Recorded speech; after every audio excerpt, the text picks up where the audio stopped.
This is Jeanette with GOED. Dale Archiaga, can you hear us okay?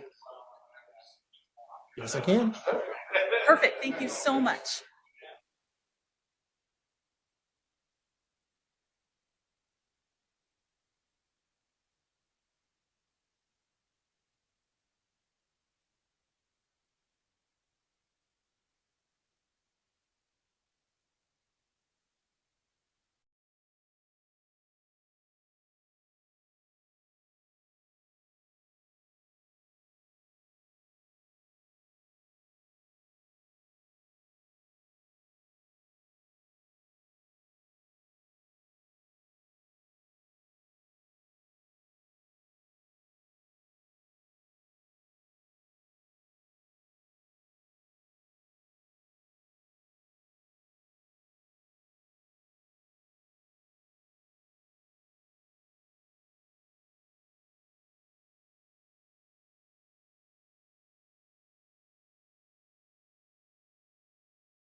Jeanette, can you hear us? Yes, we can hear you just fine. All right, well, let's get started. Let me call the meeting to order. I now call to order the March 2nd, 2023 special GOED board meeting. I will now ask the clerk to take the roll call. Jeanette? Thank you. This is Jeanette Holden with GOED, and I will now call the roll. Governor Joe Lombardo. Present. Thank you. Lieutenant Governor Anthony. Here. Thank you. Secretary Aguilar. Here. Thank you. Mr. Josh Reed. Present. Thank you. Ms. Sasha Stevenson. Present. Thank you. Mr. Jay Barrett. Here. Thank you. Mr. Tyree Gray. Present. Thank you. Mr. Ray Specht. Present. Thank you. And for our non-voting members, I have Mr. Dale Archiaga. Present. Thank you. Mr. Chris Sewall. Present. Thank you so much. And Mr. Terry Reynolds. Present. Thank you. Governor, we have quorum. All right, thank you. Moving on to agenda item number 2, public comment. I now open the meeting for public comment. Please limit your comments to 3 minutes. Any public comment to the south? This is Jeanette Holden with GOED. I do have Bob Fulkerson on the line for public comment. Bob, can you hear us okay? I can. Can you hear me? Yes, we can. And you can commence anytime you're ready. You're limited to 3 minutes. Well, thank you. Bob Fulkerson, lifetime resident of Reno, Nevada. I'm speaking today under no illusions that your minds are not already made up, but I'm not about to sit quietly while my revenue-starved state gives nearly $2 billion in tax subsidies to the world's richest man in less than 10 years. This game's been rigged, just like it was in 2014 when those proceedings were also shrouded in secrecy, and Tesla pitted us against California and Texas in a bidding war that made Governor Sandoval and the legislature think that we had to sell the farm. The refrain then was that we needed the subsidies to prime the pump. Fair enough then, but flawed today. That pump is gushing and no longer needs priming. In spite of this, the fix is in. Local governments are again asleep at the wheel and woefully underprepared to repeat the litany of pain we've experienced since 2014 that your new round of subsidies are going to induce. Thousands of new residents coming here with a promise of great factory jobs, rents continue to skyrocket, forcing more locals from their homes. Unmet childcare and healthcare needs are going to be exacerbated. Additional demand for our abysmal transit and more cars on our clogged roadways. More kids flooding our already overcrowded and underfunded schools. And who's going to pay for the billions of dollars in new infrastructure costs for all of this? I know it's not going to be Elon, and it's not going to be the 1%ers of this state, thanks to Nevada's regressive tax system. I'm just going to close by saying it might be the Nevada way, but it's well past time that the ruling class of this state, starting with Governor Lombardo, care as much about the tsunami of hungry children and other Nevadans that are about to lose their food stamps as they do about coddling the world's richest man. Thank you very much. Thank you so much. Do we have anyone else for public comment? All right. Governor, I don't have anyone down in the south. And do you have anyone up north? Anybody for public comment? Do we have any written comment? Nothing written was submitted either, Governor. Okay, well, that will close the public comments section. Moving on to agenda item number 3, the $3.5 billion investment abatement application for board approval. I will now turn it over to Tom Burns, the GOED Executive Director, to introduce the project. Thank you, Governor. The project we have before us today is presented by Tesla Corporation. It is a $3.6 billion electric semiconductor or semi-truck and battery manufacturing facility based at Trick. $1.6 billion in the facility, $2 billion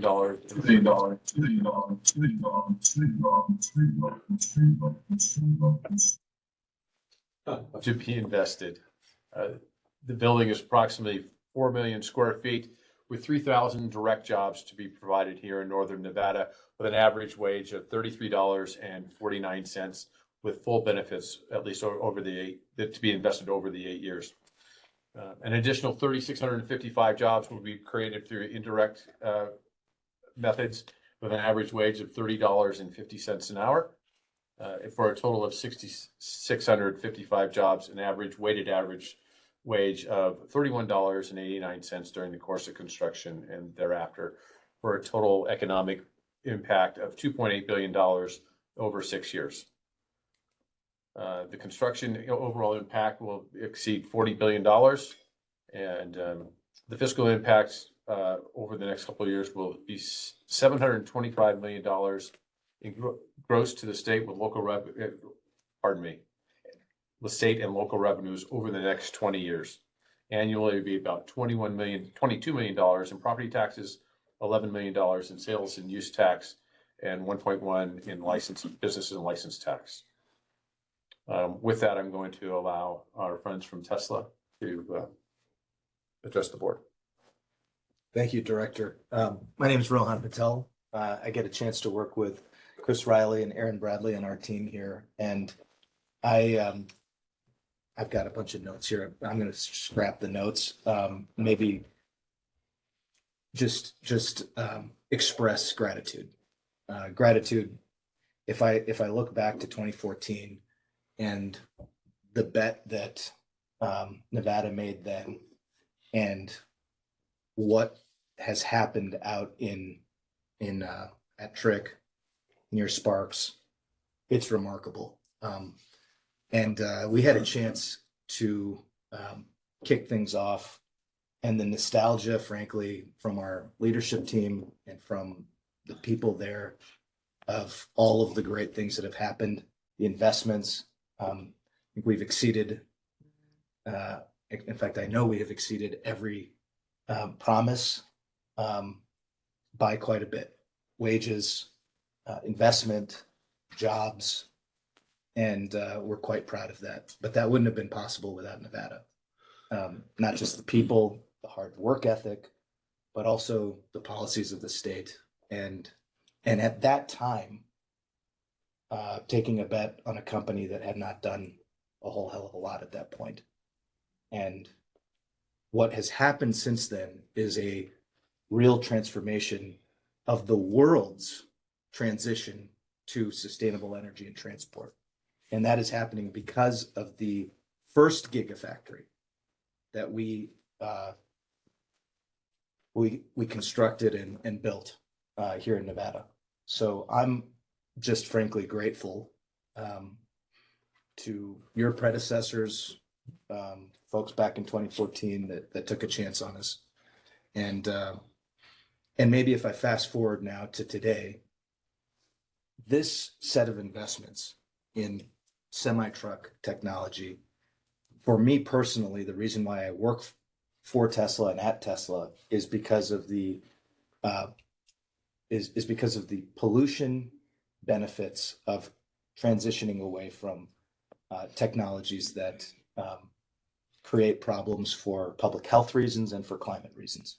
And the semi-truck in particular has the biggest potential to impact those public health and climate related issues that we face as a world. And let me put it this way, there is not a state or country that I'm aware of that has not reached out to me personally or to my team to try to be competitive in terms of landing this type of investment. And truth be told, internally, if you stack up those things, the reason why we want to locate even more and diversified investment in Nevada is not because not primarily because of an investment package or because of an incentive package. It's in fact because our team really loves being in Nevada. We like the state, we like the workforce, we like the things that you guys have built here. And so that's the honest truth of why we want to be here and why we want to grow. So Chris and Aaron probably can correct what I just said or add to it, but thanks for giving us the time and grateful for the partnership. Yeah. Well, thank you, Rohan. Chris Riley, for the record, excited to be here. And this is a really special day for us. This has been something we've been talking about internally as a team for months, and some of this, if not years, on what our next factories could be. And to be here today and to be thinking about, our next 3.6 billion investment here, planning to exceed 10 billion in invested from Tesla, from our partners, our vendors, our supply chain here directly. It is very important for us as a future of our company and of these industries. And when we think about the industries as well, we also think about where we are as a state in Nevada. And speaking personally on that, a point of pride to see the top 10 industries exports within Nevada now include lithium batteries. They include electric motors, our drive units that are made right here in Nevada. The propulsion of all of our our Model Y, our Model 3 vehicles, that's right here, our energy storage products. And to be able to grow an additional 4 million square feet and thousands of new team members, which yes, it's 50% in the application. We are going to push for 90% plus again in these new factories. And we also recognize the infrastructure conversations and what we talk about. And we don't want to be, we want to lean into that. In 2014, we talked about education, and we reinvested that directly into sustainability and robotics. That's something we're going to be continuing to do here in our K-12, in our higher education, but also for our employees. We're going to be announcing and sharing more about education assistance for our employees to be able to take classes in manufacturing at the incredible colleges and NSHE institutions we have here. That is a significant point of pride for us as a team. When we think about housing, we hosted developers, probably 100 in 2017 and 2018 for tours of the Gigafactory to show what was real. And we want to take that further. And so, without getting into too many details, we are committed to directly accelerating hundreds of additional workforce housing units. And we'll report on that annually. We'll make that part of our report, our third-party audit, because it's the right thing to do as Tesla in this next state. On transportation, that is a huge conversation point, and we have NDOT leadership here as well. to talk. But on the Tesla side, we have about 4,000 team members across Tesla, across Panasonic, and others who are commuting already via Vanpool and via our shuttle network that we run, independently between our counties. Reno, Sparks, Fernley, Fallon, Dayton, Carson City, all have free transportation for employees. We're going to be taking that further. We're piloting new versions of carpool incentives for our teams. And, as we look long term, between Tesla and other companies and the state, how do we accelerate, alternate routes, to high industrial centers, high centers of employment to safely transport people for our future growth. And that's something we want to be at the table for that. And we also wanted to just bring up childcare. That is something that has come up. That's feedback. And there's an opportunity and there's an incredible provider who is already committed to starting a new facility at the industrial park that will operate 7 days a week. It will be custom tailored to the shift schedules of Gigafactory Nevada employees. It will have a discount for Tesla employees.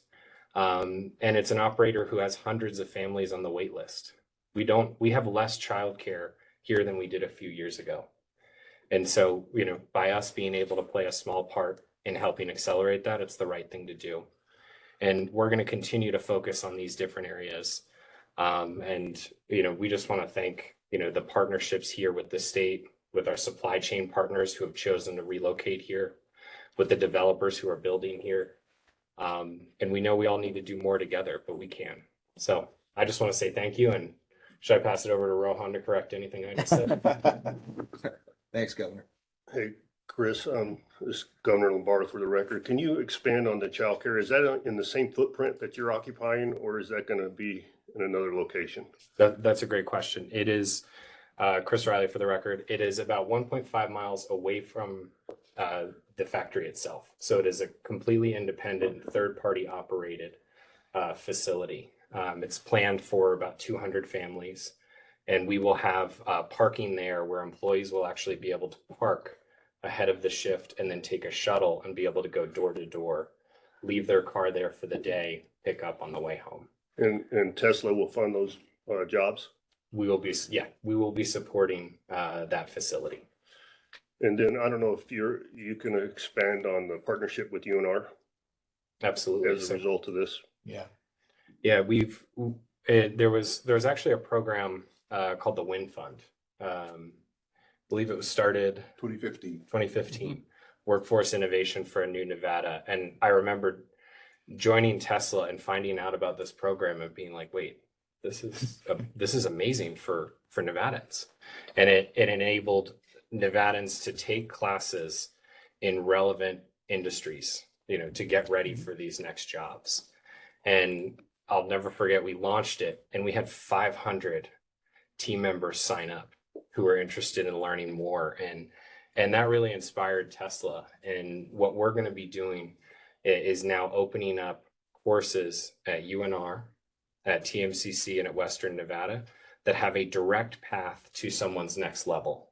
So if you are coming in, without previous manufacturing experience and you want to be a people leader, or you want to be a technician and go a technical path, we'll be working with those institutions on these new programs. So we'll be sharing more in the next few weeks. We've done some pilot programs with UNR.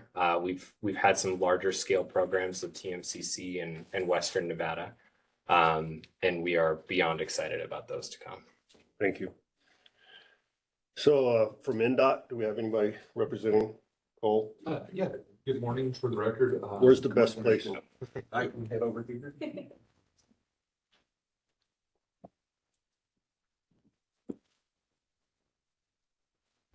For the record, I'm Cole Mortensen, Deputy Director for the Department of Transportation.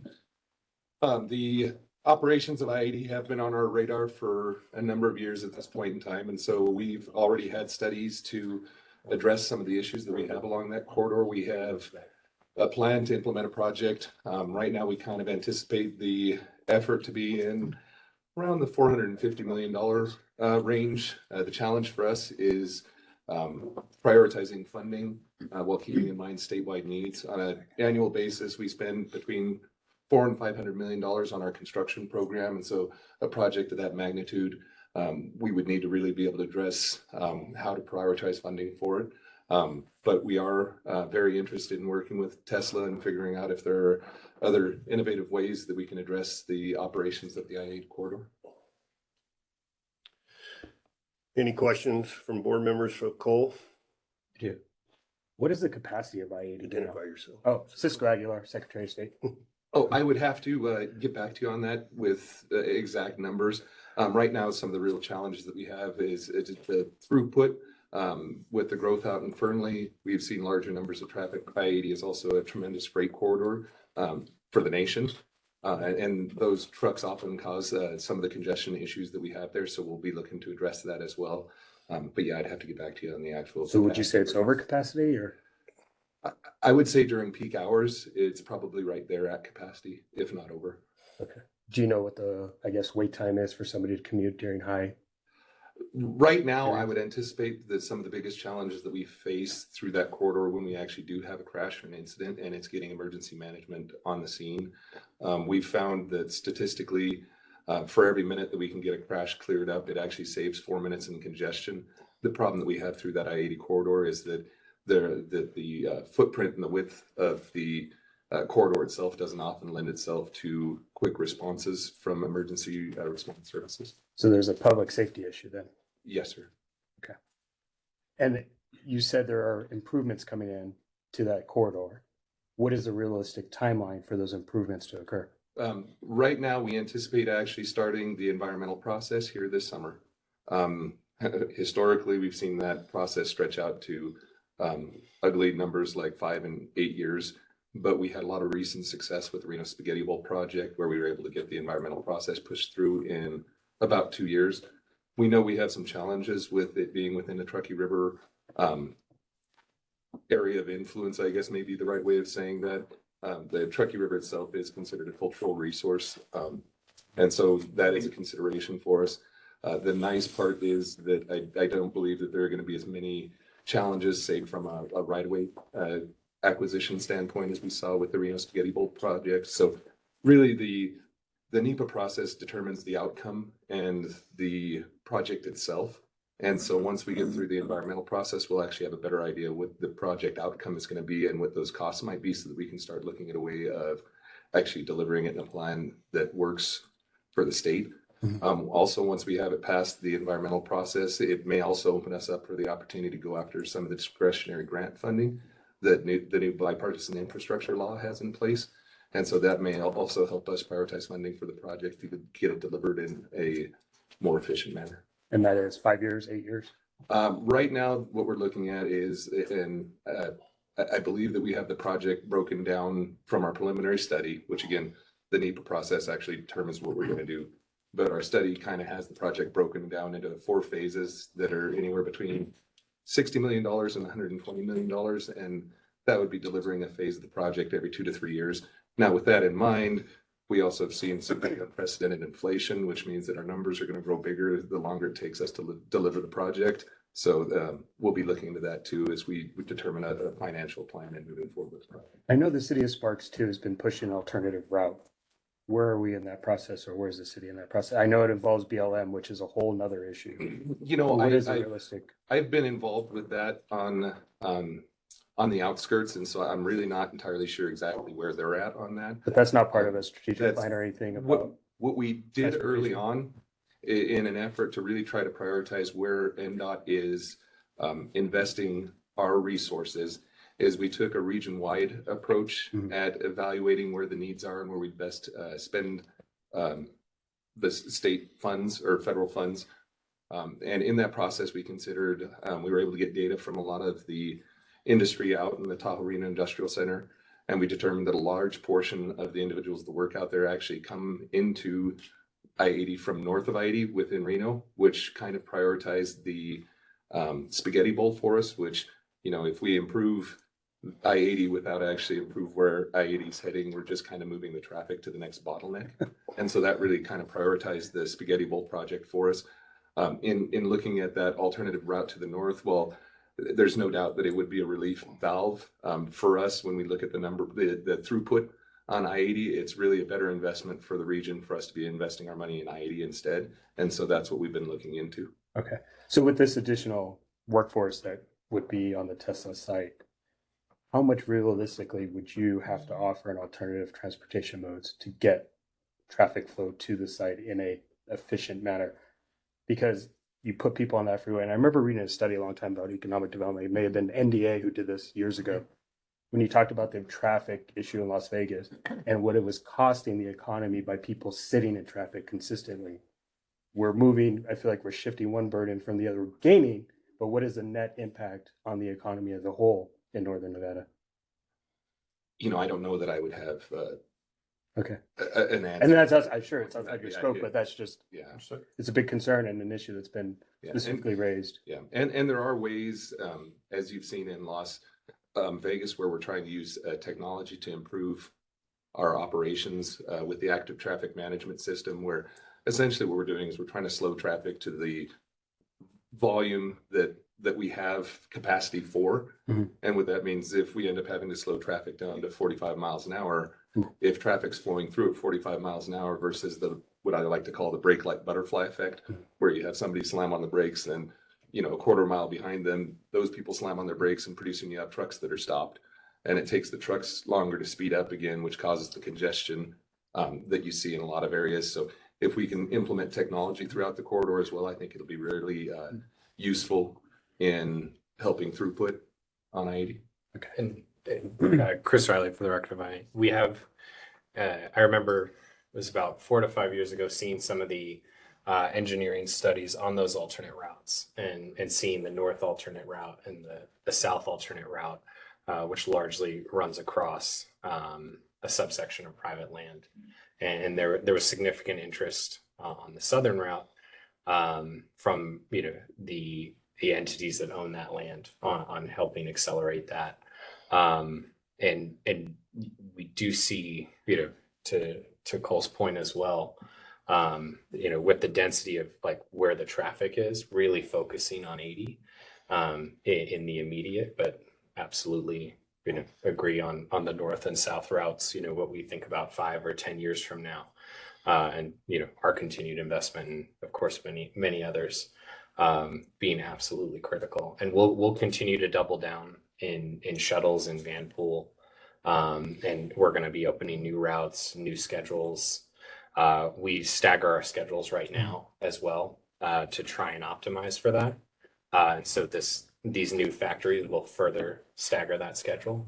But absolutely a top of mind for all of us out there. And the commute time right now is it's between 30 to 40 is what it's running. Okay. Thank you. Appreciate it. Governor Lombardo for the record. So Chris, what is your construction timeline?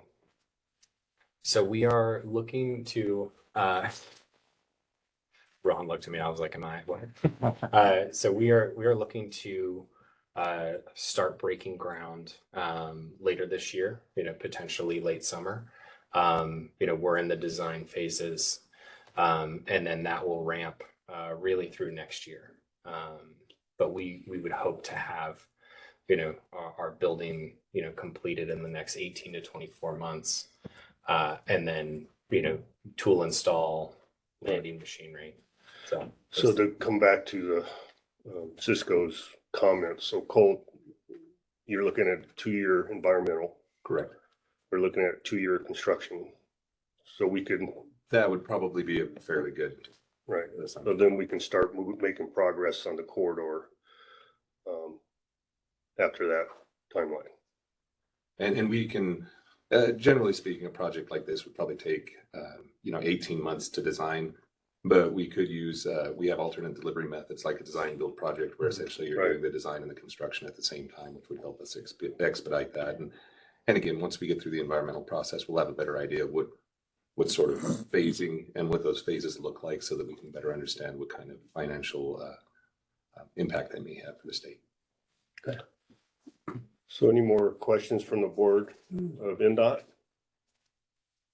Cole, can you stay there while I bring up Austin from Story County? Great. because he may be able to answer some of the questions you presented. Okay. Go. Thank you. Austin, come on over, take my chair. Okay, thank you.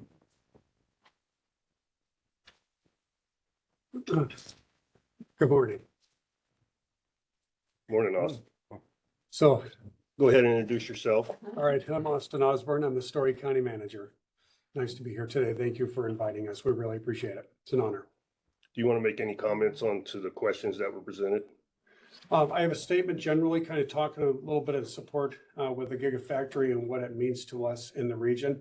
And I'd be happy also to take any questions that you have about housing infrastructure or other things that Story County is involved with. So I'll let you, and do you want me to give a presentation Sure. first or a statement? Go ahead. All right, thank you. I just want to thank you all again for this opportunity to speak today. And I'm joined by our Story County team, including our Chairman Carmona, Vice Chairman Mitchell, our DA's office, our Assessor's office, and our Comptroller. We're all here to provide any backup and assistance that might be needed in any questioning. So Story County made an investment in 2014 with Gigafactory 1. And I really want to emphasize the investment. It was made in this area. Seeing a glass that was half full at the time, our commissioners made an agreement with Tesla, and we made an agreement with the state of Nevada, and as well as its own county stakeholders, really to defer a decade of property tax and permits and plan review fees and other fees, and then 20 years of tax abatements for sales tax. And that's really equated to tens of millions of dollars, as we're all aware. But we recognize it was an investment in the community. And as we encountered some growing pains over time with the state, we've experienced countless benefits that were positive for the region. For example, the agreement that we made with the state and with Tesla has pulled Washoe County, Story County, Reno, and Sparks out of the recession of 2008. This agreement has modernized Northern Nevada's economy. It's transformed it from the boom and bust single industry that we once were into a strong and diversified portfolio of different industries and tech jobs and energy sector and long-term type of stable employment. This agreement energized other businesses not related to the Gigafactory, all the way down to the big businesses, small businesses, and startups. And this agreement generated tens of millions of non-abated dollars for the Reno Sparks area through employee spending, increased assessed valuation, and new commercial and non-commercial development. With Gigafactory 1 property tax abatement set to expire in 2024, it's time for Story County to invest in itself, as well as for the region to invest in itself. $600 million of capital improvements are planned in our capital improvement plan over 10 years, with $150 million of those over the next 5 years. I'm not going to give lots of examples in respect for time, but there's a couple key things I'd like to point out. Story County, for example, we can't hold criminal trials in our county. We have to go to Carson City because our courthouse built in 1876 has issues and doesn't facilitate those.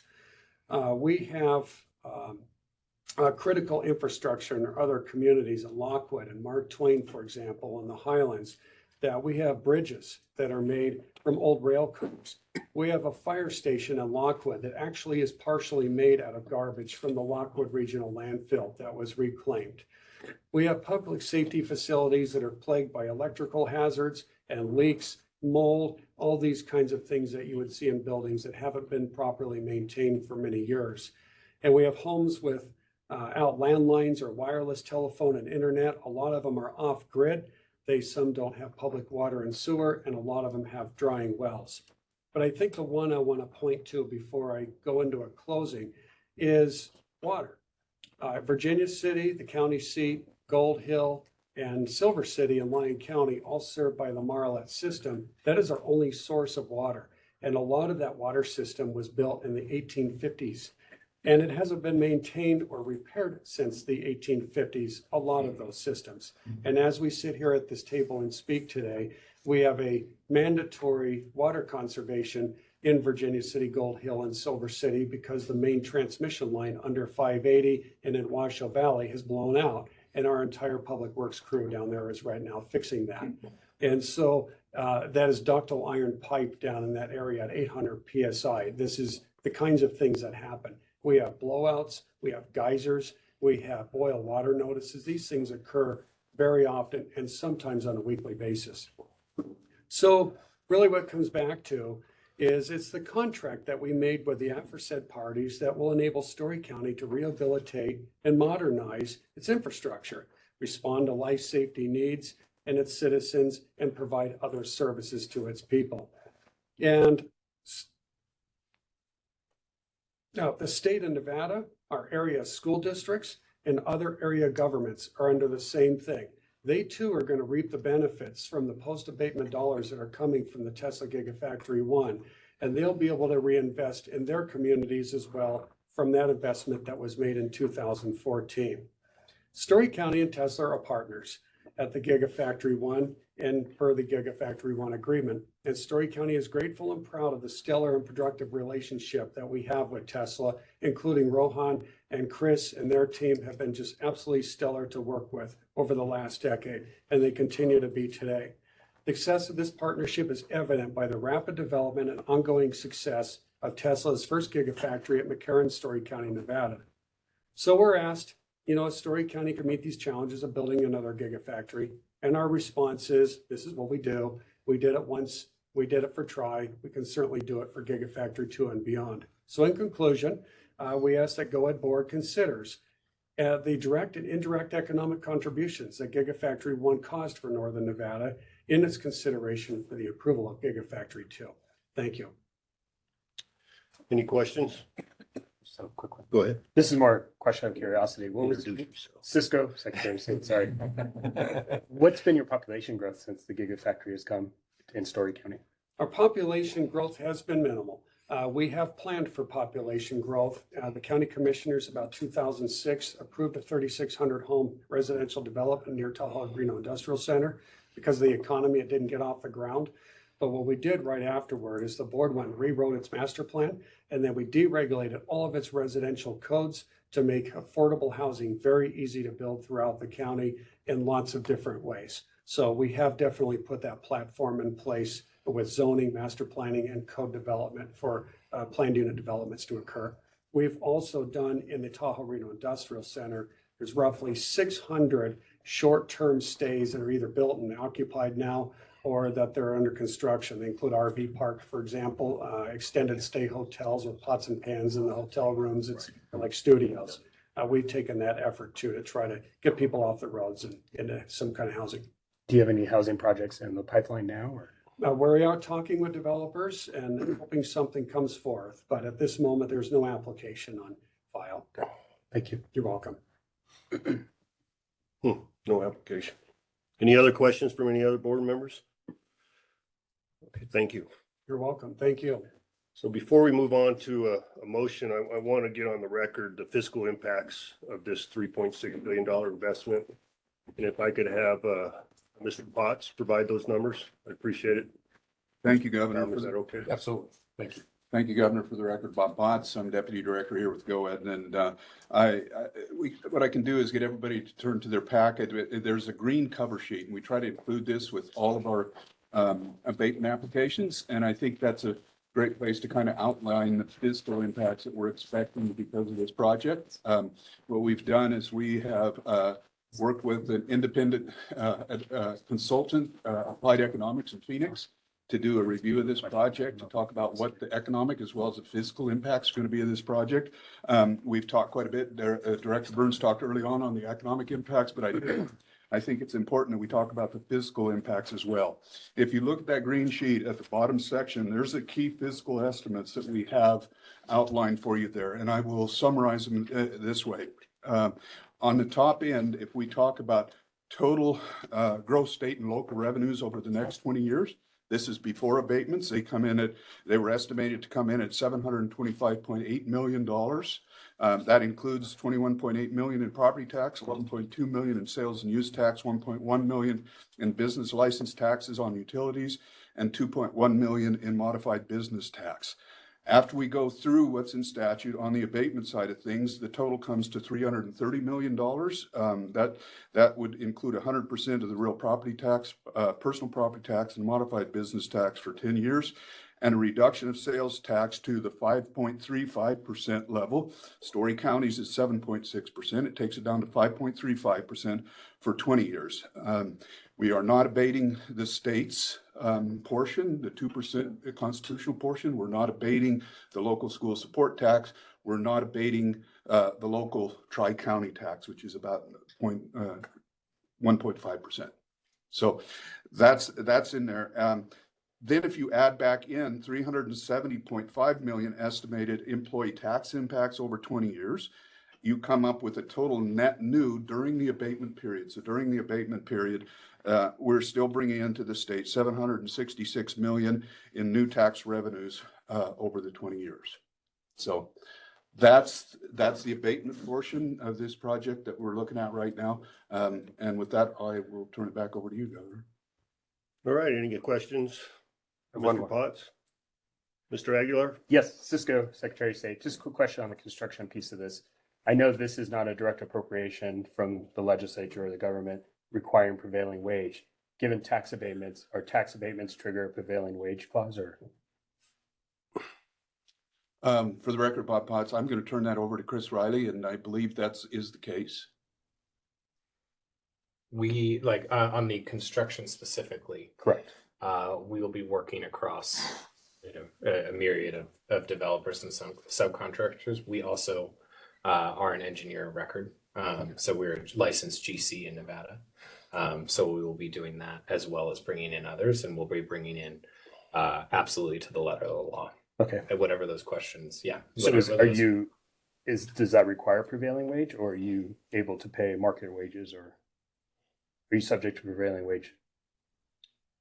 I'm not aware that we are, but if we are, we will obviously abide by that. Yeah, I'm not aware that wherever we are subject to that. I do not believe so in my review, but I'm going to defer to our DAG, and Okay. I will get back to you on that, Mr. Secretary. Yep. Okay. And the balance of the board as well. Any other questions? That's all I have. Sure. I promise I'm done. I have more, but Do we have a question to the south? keep going. Governor, this is Ray Speck, if I may. You froze. Say it again. Ray, go ahead with your question. I'm sorry, the screen froze there for a second, Governor. I apologize. Bob, thank you for covering this. Can you give us some clarification that the abatements that we're considering are within the parameters that we have to abide by? And second, if the abatements, the agreed upon goals for these abatements are not met, the abatements aren't given. And third, and we all hope, if this passes today and we all hope to hit their goals, then it's got to be exponential in tax revenues to the state compared to what we are giving in this abatement, please. Thank you. Thank you, Mr. Speck. This is Bob Potts for the record. So your second question, I'm going to turn over to Melanie Sheldon, and I believe she's down there. She can talk about as far as what the follow is, what the tracking mechanism is as far as making sure that they're meeting their contractual requirements going forward. If we go back and I believe your first question asked about which specific taxes we're touching and which ones we're not, and what the board has abatement approval for, or has authority to approve. Just to clarify, Bob, again, Ray Speck for the record, that the GOED board has parameters in which we have to be working within for these abatements, correct? We're not subjectively establishing abatements. That's the first question. Second question for Melanie is that this is tracked over time, and the abatements are only given if they hit the established goals. And third, if the established goals are hit, the exponential revenues to the state. Thank you, Mr. Specht. Melanie Sheldon for the record. In answer to your first question, all abatements in Nevada are statutory. So the GOED team will always present the board with a package that meets the letter of the law, and we are bound by statute to provide that to you. The second question is, there are stricter audit provisions around a project of this magnitude. The company will be audited on a yearly basis by a third-party independent provider. And that will be provided to GOED for review as well, and then to the Legislative Council Bureau. That is a tracker to see if the company is meeting their targets as they go along. However, if there are any issues along the way, that will be open to the Department of Taxation and GOED to discuss with the company. If within the 10-year timeframe the company was to not meet its commitments to the state, it would be subject to full recapture provisions plus the interest rate of the day. Thank you. That's all, Governor. Thank you. Governor, Jay Barrett, if I may, a question of the Tesla folks. The reference to the investment in K through 12 and higher ed, that is above the requirement of receiving the abatements. And what I'd like to know, have an indication from you, is your commitment to that and what's your general estimate of the time period, and if you know now, the dollar amount. What can we expect from Tesla in that area? Can I just go first? Because Rohan Patel, for the record, from Tesla. Chris Riley is really our global lead when it comes to these educational programs. And quite frankly, the reason why we are committing to more, and Chris can get into the specifics, is because our employees absolutely love it. And so it's actually an employee retainment and attraction tool, as much as it is a help. Hopefully it's helping with whatever education programs that we are actually investing in, because these and I'm specifically talking about the robotics programs. I encourage anybody that's at this meeting or on the board of GOED to attend in person these robotics competitions. And to the schools that we have partnered with, I did myself, and it was unbelievable to see. One anecdote, small anecdote. I'm at Cimarron Memorial High School. This high school. Practice that before tomorrow. What's that? Practice. Practice. I need to practice. So I go there. I look up at the wall, and there's a trophy from, I think, Shenzhen or somewhere in China. I said, "Oh, well, did you guys send people to China? What?" They sent their school robotics team to China and won the Chinese competition for robotics. And we're so proud of the fact that they sent these kids there to win this robotics competition. It was really cool. And our employees get very excited about this. So anyways, I just wanted to point that out before Chris gets into any more technical details. It's a very cool program that we're excited to support above and beyond whatever is required. And Chris Riley, for the record, regarding the education investment and the amount, we had made, as part of 2014, we had made a commitment to invest $37.5 million into K-12 education between 2018 and 2023. And before we started that investment, about a year and a half before, we started going into schools, and Cimarron was one of those schools. There were others across the state, and students were learning programmable logic controllers in high school, PLC skill sets, which if you're in manufacturing are absolutely critical, but not really pointed to a specific career path directly out of high school. And we said, this is an incredible opportunity for us. And we got school buses to the factory and started actually recruiting students, doing information sessions with their families, and then actually hiring high school graduates who are in these programs and similar programs like Jobs for Nevada's graduates.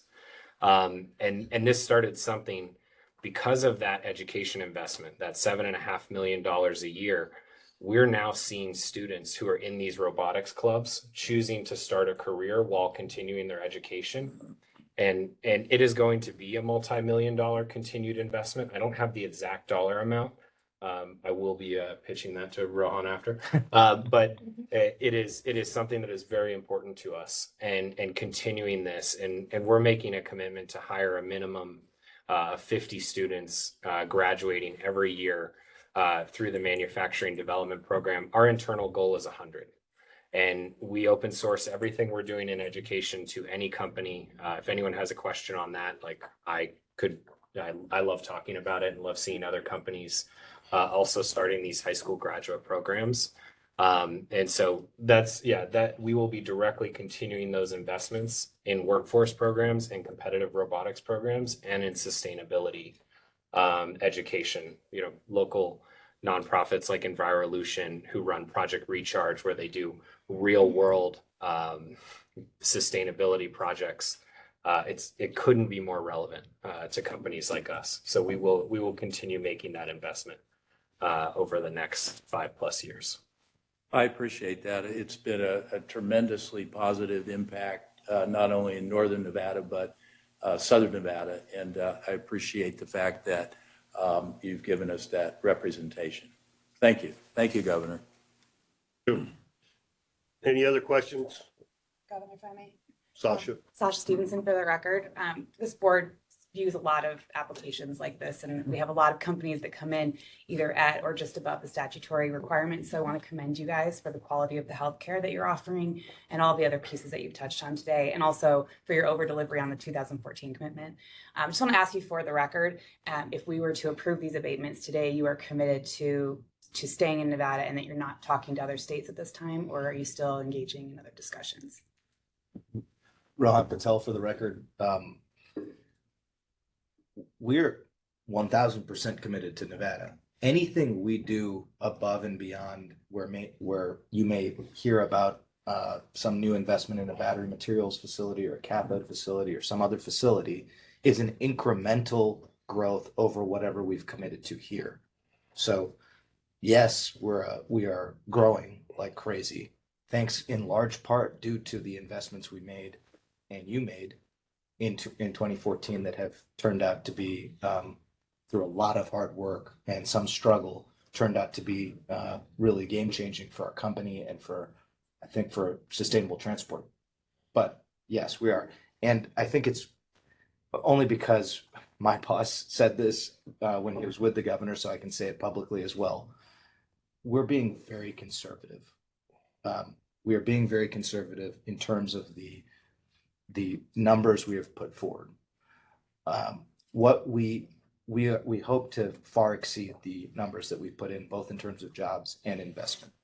And that's our plan, but we are conservative about what we convey in these types of agreements and publicly, and want to make sure that we exceed whatever we promise. And I think just Chris Riley for the record, continuing on that, when we were here or Tesla was here in 2014, we were making about 35,000 electric vehicles, maybe a year, or maybe that was 2015. Fast forward to today, we're tracking over 1.5 million vehicles a year. And that is a pretty big growth rate in a pretty short amount of time. Our goal is 20 million vehicles across all sets. And this factory is a critical stage in that.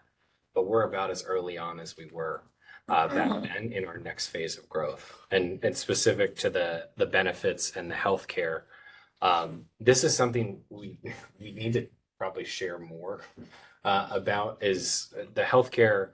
I believe the statute requirement was 60%. We're at 91% or over 90%. We invest about $9,100 in healthcare benefits per employee. That's equivalent to $5.20 an hour on top of any wage that you are seeing in the packet. And it's a real point of pride for us. Like I remember when we were doing the school information sessions, and we would have family members asking about those healthcare benefits very specifically because they were in an industry that had nothing, no benefits package similar to this. And it was one of those points where we looked at that and as a company, we basically took leading healthcare benefits for high technology companies and said everyone should have the same benefits as full-time employees across every level of employment. And so that is how we are applying the healthcare, and that's our mindset on it. We want to do the right thing, and we want to lead in that. So we absolutely committed to it. Thank you. Governor Tyree Gray, for the record, might I ask a brief question, please? With that, I just want to, for the clarity of the record, I want to be sure, though we've been speaking about 2014 as evidence of Tesla's good behavior as a corporate citizen with the state of Nevada, I just want to be clear that the 2014 abatement package is unaffected by what we are actually discussing today. So the timetable of those abatements ending and everything like that is unaffected, and we are actually speaking about a whole separate new project. And I just want to make sure that that's clear for the record. So if I can just have somebody from GOED staff just acknowledge that, because what I don't want is people believing that we are somehow touching the 2014 abatement package that went forward, but we are actually doing a new separate project here. Governor Tom Burns, for the record, Mr. Gray, you're correct. This is a separate abatement package, and the terms of the 2014 abatement package will expire in accordance with what was originally agreed to in that period. And also, for the record, Chris Riley, that is Tesla's every intention. Is we are continuing on the existing plan, and you know that bill is completely untouched. And that at the beginning of our conversations, with GOED and the state, that was the first conversation around it, is to make sure, how do we do this in the right way that doesn't make it a disadvantage for us to build factories. And to the letter of the law, we've been working with GOED on that, and there is no intention of any changes. There's also no component of transferable tax credits in this application. The local school support tax is an investment that we will be making as part of this new project. So nothing about 2014 changes, and we will be, continuing as planned there. And Aaron here as well leads all of our tax and legal work, and we've been talking to make sure that, we will hold ourselves, and our third-party auditor will hold ourselves accountable to making sure every employee, every piece of equipment, every investment is appropriately tracked between these two projects. Excellent, thank you. So I just want to, again, Tyree Gray, for the record, clarity of the record, 2014 is not affected by what we are considering today. And we can expect that in a couple of years, the 2014 package will end and a stream of revenue will kick in for the state. And we will have an additional stream of revenue to the state because of the investment that is currently being made here within the state today. But what we're considering today, correct? Tom Burns, for the record, from GOED, 100%, Mr. Gray, that's correct. Thank you. No further questions for me. Thank you, Tyree. I appreciate those questions for clarification. Any other board members for any questions reference this item? Okay, hearing none. I did want to provide one clarification before we close the item and ask for a motion. And I believe, Dave Newton, are you on the air? You could provide some clarification on the prevailing wage issue. Governor, this is Tom Burns. For the record, I did get a message from Mr. Newton. And okay. He did indicate that the prevailing wage portion is not triggered by the abatement. So that would be under the auspices of our friends at Tesla. Okay, thank you for the clarification. Governor, this is David Newton, if you have any questions on that front. Any question further, Cisco? No, just the clarity. I appreciate. All right, we're good. Thank you for chiming in there, David. Thank you. Governor, Bob Potts for the record. Sure. I would like to go back to, I didn't ever finish Mr. Speck's question on return on investment on this. So the return on investment from a fiscal perspective based on the analysis is 2.32 to 1 during the abatement period. On the economic impact side of things, it's 115 to 1 is what the expected return on investment is. So just want to get that on the record to Mr. Speck's question. Thank you, Bob. That's a great number. I wish I could do that with my stocks. else. So if there aren't any further questions from any board member, I will take a motion. Governor, it's Ray Speck. I'll make a motion. Can you go ahead and describe the motion? Yes, sir. I'll make a motion to approve the sales tax abatement, modified business tax abatement, and personal and real property tax abatement, sir. Stavros Anthony, second. Does that motion suffice? Is Dave still on the air? I believe it's sufficient. Leave that suffices. Okay. And Stavros, you're for a second. All those in favor, say aye. Aye. Aye. All those opposed, say no. Any further discussion on the matter? The motion passes. That closes agenda item number 3. Moving on to agenda item number 4, board comments. Do we have any comments from any board members to this matter or any other matter you wish to discuss? I may, real briefly, as I stumble through my first meeting, Identify Governor, yourself, Tom. I'm sorry, Tom Burns, and I eloquently, proved that I'm stumbling through my first meeting. Tom Burns, for the record. I neglected to introduce at the beginning, Governor Heather Westling Goss from EDON. EDON has been an amazing partner through this whole process.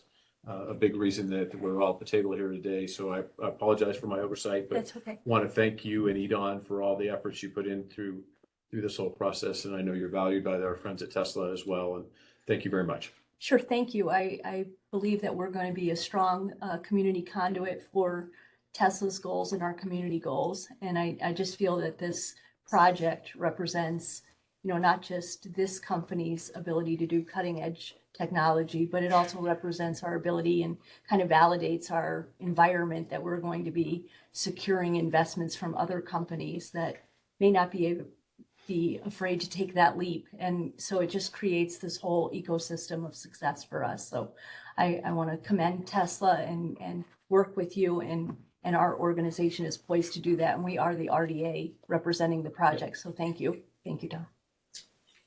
Thank you. Any other board members? Terry? Thank you, Governor. Terry Reynolds, Director for Business and Industry. I was present at the time when Governor Sandoval and Mr. Musk announced the project. And, the amount of progress and time and the positive impacts that we've seen, not only on a statewide basis, but also on a countywide basis, Story County, Washoe County, Lyon County, and Churchill County in the surrounding area has been tremendous, and it's been positive. I will say that having worked very closely with Tesla on several items, from safety issues to wage issues to transportation back and forth for their employees, they have done everything that they promised and exceeded everything that they have initially indicated. And that is something that you can't say for many development communities in the state and even in the U.S. So this is really, I think, a very positive and historic day to kick off this project. It has been nothing but positive for business and industry in the state, and I say that in the overall context, but it's also been positive in terms of the relationship that we've had in working with Tesla in the community. So we really appreciate everything that's been done, and I just wanted to point that out. Thank you. Thank you, Terry. Thank you. Mr. Aguilar? Secretary saying, I love the technology you're bringing to Nevada. Thank you for doing that. I just hope the benefits Story County are getting, which is incredible, and I'm excited for it, are beneficial to the entire Northern Nevada community and quality of life. And that's some of my questions were addressed at that, and hope you would consider the prevailing wage for the individuals. I know you do a lot of self-performance on some of your work, but those individuals you are employing in Nevada, thank you. Appreciate it. Congratulations. Thank you. Thank you.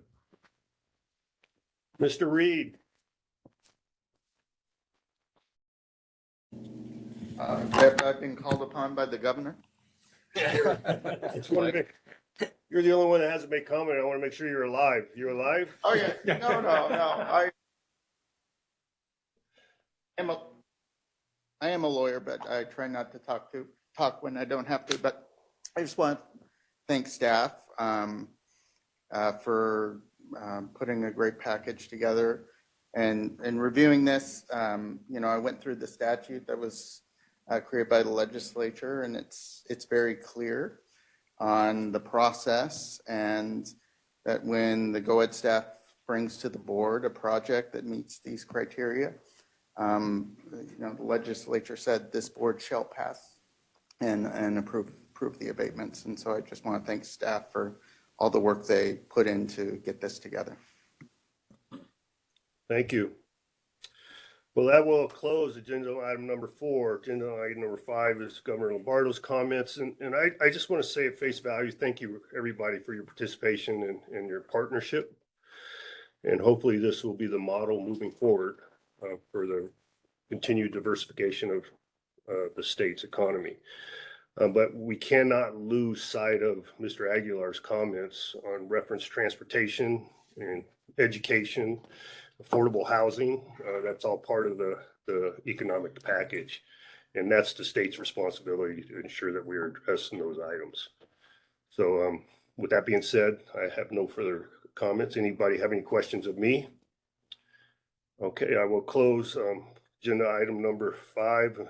Agenda item number 6, public comment. It's our second opportunity for public comment. Please limit your comments to 3 minutes. Anybody to the south? This is Jeanette Hogan for the record. I don't have anyone for public comment down in the south or online. Actually, I do. Okay. Hi, Bob, can you hear us okay? You want to make Yes, another comment? Yes, I can. Thank you very much. I appreciate the opportunity to comment. I think it's telling that there's only one member of the public here today. The public has been shut out of these proceedings, giving us 3 days to look at this package, and then you all get together and vote on it in a pro forma way. I think it's a sham, frankly. And if this is a model for economic development to give away our tax dollars to billionaires who don't need it, I think that's a bad model. Finally, I've been trying to think of a metaphor for these proceedings all day. And I would say that if you were all NASA, you would congratulate yourselves on getting John Glenn to the moon. And then you have no clue how to get him back, because we have no idea how to deal with all these infrastructure costs and all this extra hurt and pain that's going to happen to the people in this town as a result of bringing so many more people in here that we don't know how to provide for. And finally, I just think that I want to congratulate Elon Musk for getting more of our tax dollars he didn't need.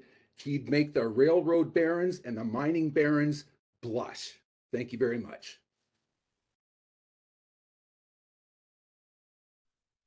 Thank you for your comments. Do we have anyone else online for public comment?